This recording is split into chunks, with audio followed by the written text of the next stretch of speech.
Hello everyone. Thank you for the opportunity to share with you my country's innovation plan for the future of the Italian Time Use Survey. As you can see from this slide, Italy has a long tradition of conducting time use survey. The first national edition dates to 1988 and 1989, and since 2002, Italy has been on its fourth harmonized edition, following Eurostat and with a survey cadence halved compared to the EU recommendation. This is because of a national law requiring monitoring gender differences in unpaid work every 5 years. And for the latest edition, which has just ended, in addition to the EU guideline, it was very important for us to participate in the work done in the UN expert group, particularly regarding the minimum harmonized instrument, as we can see in the next slides. In this last edition, several problems have emerged in conducting a traditional survey, that is a face-to-face interview and a left behind post-coded paper diary. Some problems are common to all social household surveys, and others are specific to the time use survey.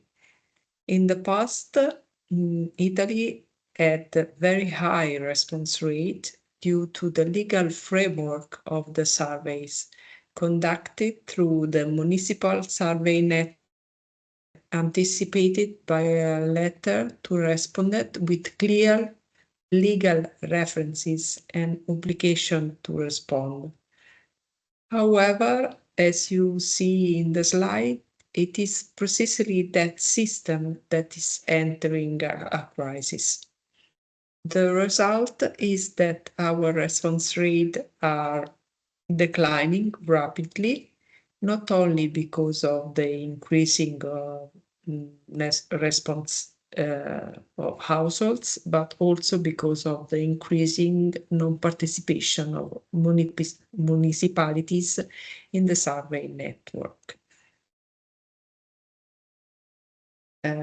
This is combined with the well-known problems of timeliness and cost of this survey, which are particularly evident with the use of post-coded full paper diary, particularly the registration and coding phase, which is outsourced to external services, has high costs and time frames that are out of our control. In fact, while in the data checking and correction phases, which are carried out internally, there have been a reduction in time over the years due to process improvement, which we are still working on today. In the 2009 edition and this last edition, we had huge problems on tender procedure for registration and coding. And so for the 2023 edition, we just started the registration of questionnaire and diaries just last month. And so we have to change, but we can take a leap of faith. What do I mean by this? The goals of our innovation plan are that you can see here: improve ways of contacting the population, reduce the workload of the municipal survey network, simplify the survey, reduce costs, increase timeliness. But we also have to maintain high data quality and maintain comparability in time series. So the solution is to make changes by testing them through a cycle of pilot and tests. So Italy is following now 3 strands of innovation. The first is simplify the survey to provide estimates on time use at reduced intervals, so every 5 years according to the Italian law. And so we conducted the first pilot survey last year using the same technique to test a simplified instrument, a light diary. The second is test new tools and technique to innovate the current full survey. So within the European Smart Survey implementation project, we will conduct a large test in autumn in this year, 2024, to study mode effect, and the project is currently being defined, but the objectives should be to test the following aspects, in particular paper diary versus Motus app, the use of an app to fill in the diary, and geolocation versus self-reporting location. And the last strand is study the use of AI techniques applied to coding textual description of activities and location to improve timeliness and reduce cost, also encoding residual paper diaries in a mixed mode survey strategy, because until the paper diary is eliminated, the coding process must also be innovated. Otherwise, the overall timeliness of the survey will remain too long.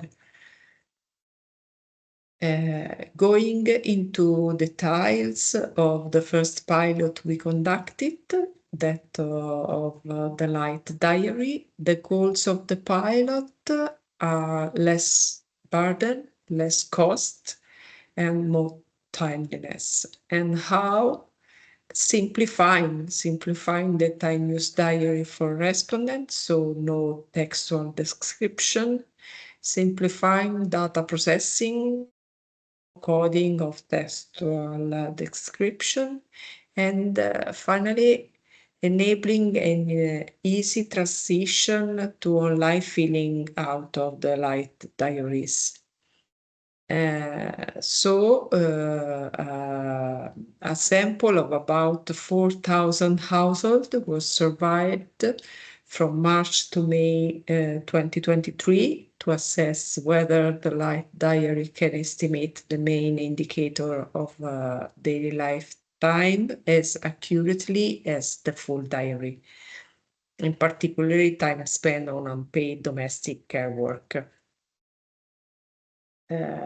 Here you can see what the current time schedule looks like.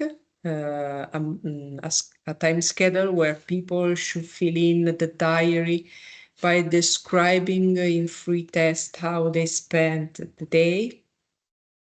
And while this is the light time schedule with the pre-coded information consistent with the UN minimum harmonized instrument, in particular in the Italian light diary, we use this proposed by UN instrument, but the sequence remain around the clock as in the European guidelines. That is the first activity proposed in the diary are personal care activities, so sleeping, morning routine, breakfast, then work activity, and then leisure activity following the day. And in addition to activities, we have included also contextual information, the use of the internet, and 6 type of location and means of transportation, and 3 type of people present. For now,